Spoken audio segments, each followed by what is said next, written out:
Now, the Rwanda Cooperation Initiative has revealed that it has so far hosted close to 8,000 delegates and close to 700 delegations from 62 countries who have come to benchmark on some of Rwanda's homegrown solutions, including gender equality and women empowerment, as well as Rwanda's tax administration, among others. William Evans Mutabazi sat down with Ms. Patrice Uwase, the CEO of the Rwanda Cooperation Initiative, for more details. Take a look. So much. My name is William Evans, and of course, I'm sitting down with the CEO of Rwanda Cooperation Initiative, Mrs. Uwase Patrice. We just want to have a conversation about Rwanda Cooperation Initiative, what it does, what its mandate is, and everything in between. Ms. Uwase, you're most welcome. Thank you, William. Yes, there are people that are hearing Rwanda Cooperation Initiative for the very first time. What should they know about this initiative in terms of your mandate and what you do? Thank you. Rwanda Cooperation Initiative is an initiative of the government of Rwanda that was created in 2018, so that's 6 years ago. And it was created out of a moment of need to really enhance how we serve the people that come towards us for different reasons from different countries. Most people do come for a study visit, so they are here to learn about the experience of Rwanda, what Rwanda has done in the last couple of years, especially in the 30 years post the 1994 genocide against the Tutsi. And so Rwanda Cooperation Initiative started at the core of its mandate doing study visits, hosting study visits. But we've since added other services. We began doing a lot of training programs as well, also which was born out of need because people came to visit to study about different topics, but they ended up wanting to do like us, to work with us. So training programs is what we do as well. We also do advisory services because after you train someone, they also want to do exactly what we've trained them to do. So we also have been doing a lot of advisory services. And lastly, 5 years ago, 2 years after we were created, we started also implementing projects in partner countries. So we've since done 3 projects in Chad. We are currently also working in Guinea, the Republic of Guinea, and also have been working with the Kingdom of Eswatini. That's in a nutshell what Rwanda Cooperation does. Yes, from the work you do, there is a commitment, and I think you want to stand out as an institution or the gateway to developmental knowledge. Correct. There are lots of people that come to Rwanda to benchmark on policies, on programs, on lifestyle, and other things. From where you sit, of course, and the experience you have in the 6 years, what are some of the key areas that people prefer benchmarking on? Indeed, Rwanda Cooperation Initiative, at the core of its mission, is a global gateway for development knowledge exchange. And indeed, we want to share everything that we've got in the spirit of South-South cooperation, as well as triangular cooperation. Now, maybe I'll stop a bit and say what this is. It's really this partnership that's fruitful between countries in the global South, where a country still in development under, what is defined as underdevelopment, to work with each other to find solutions, tangible solutions to the problem facing our nations together. And then cooperation there really comes in to begin to do that in respect, in a partnership spirit, so that people that come towards us do come to learn, but we learn together. We learn in the process. We share our journey. Triangular is when now a partner, for example, some of the UN agencies have partnered with us, like the UNDP and others, to now catalyze that kind of partnership.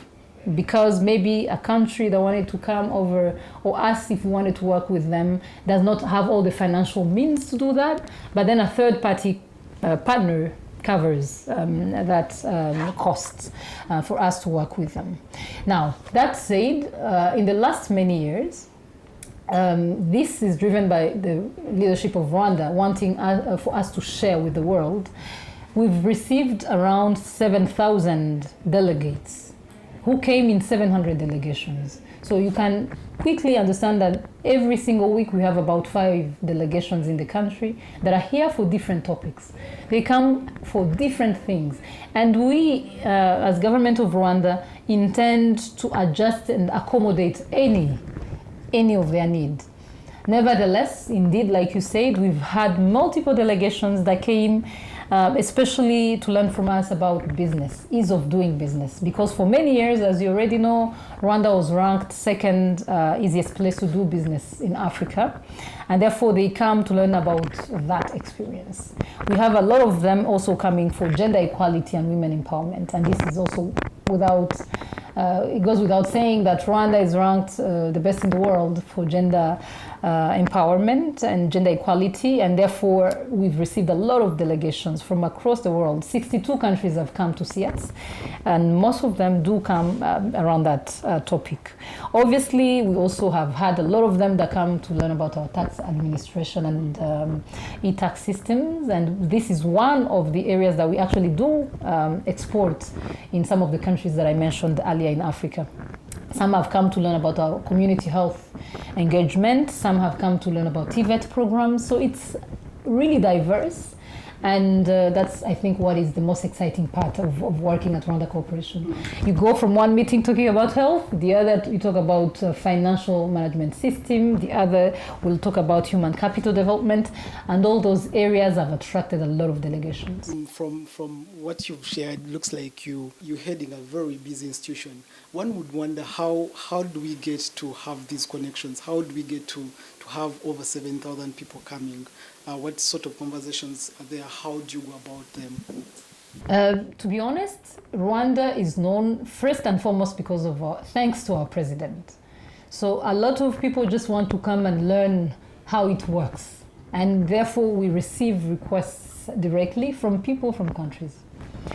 A lot of other people, though, we also have decided to go towards them so that we also, target certain markets that have not maybe been as active on our list. And I think that's the next level for us. And then, to be honest, we never run short of requests. Yeah, every single week, there's always a delegation of 5 that are lining up. And in fact, when they are booking with us, we give all the way through months. We currently have some who have booked for April, for example, April 2025. Some want to come in May. So we already have a very long line of people that want to come and learn from the experience of Rwanda. But beyond that, some of the successes, some of the lessons, and then looking forward, 2025 is here. When you look at the institution, what do you see in 5-10 years? I think that question is timely because you found us today in a workshop really trying to internalize some of the lessons we've learned over the many years with all the experts working on those projects across Africa. And yes, I agree, we've learned a lot. We've understood that the experience of Rwanda is really compelling. And it is a story that we need to continue to tell for many, many years to come. Now, what that means is we need to build partnerships around this, and we need to continue working with all the partners, both in the public but also the private sector. The next level for us actually is to highlight more the private sector, because most of these delegations have kind of shown us that they really want to know even that side of what Rwanda does. And I think it's time for us to begin to also explore that. Obviously, there's a lot that we can achieve even in the public sector, because the other question that we've been pondering is how do we continue to remain relevant as a country? Because if we go to sell, for example, one of our systems, IFMIS, today, IFMIS itself has many layers on top of it that do require us even internally as government of Rwanda to continue to innovate around these systems. And therefore we will continue working with our colleagues across Team Rwanda.